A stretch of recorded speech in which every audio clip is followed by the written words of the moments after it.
This is 2 ways to fix your audio fast. First path is Adobe Podcast. You get this with your subscription. So you just sign in and then you'll be able to drag and drop your audio in there.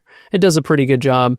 And then I think the second option is if you right click and go to enable enhanced speech, that works okay. But let's go ahead and talk through those quirks and I'll give you a few tips on what I do with my workflow. When I have a clip cut, or maybe it's a podcast, whatever it is, and maybe audio is the last thing that I'm doing, I'm going to export it out as its own audio file. It can be an MP3, a WAV. In this case, since it's a clip that's like 60 seconds, I'm using MP3, so it doesn't take that much space. So I can change the format here, and then I'm going to export.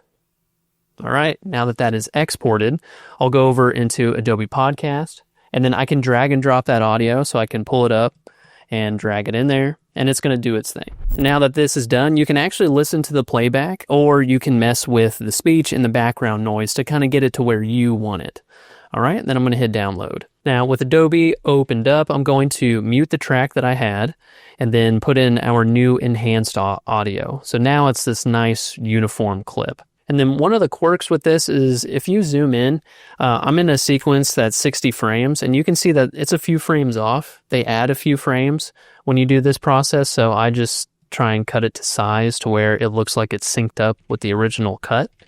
And then just make sure that it's also not trailing off on the end here. So when you export it, there's not black frames because the file was hanging off the end. So from here, what would I do next? Say that you like the audio quality, but it's not that great. What I usually do here is I will right click and go to audio gain, and I'll do normalize all peaks to 0. And this just boosts it up just a little bit. And then what I've noticed with Adobe Podcast is that it might sound a little too synthetic, so you can use those sliders. But what I like to do, if I'm in a rush, I'll go multi-band compressor in my effects panel, and I'll drag that on there. And they have a great preset where you go to edit in your effects controls and hit broadcast. And what this does, it boosts the mids just a little bit, and it also brings in a limiter so you're not going over a certain point. So say that we wanted to stay inside of Premiere for this whole process. I would then export that MP3 like we did, drag it into my timeline, go ahead and check to make sure that it didn't add a frame, which it usually does. So right here, I can see that it did. And then from here, I can right click and go to, I'll do audio gain again, just to normalize everything to 0. That brings it up. And then we'll go ahead, right click, do enable enhanced speech. So why I like to do this on one file is that it doesn't take as long for the audio to process.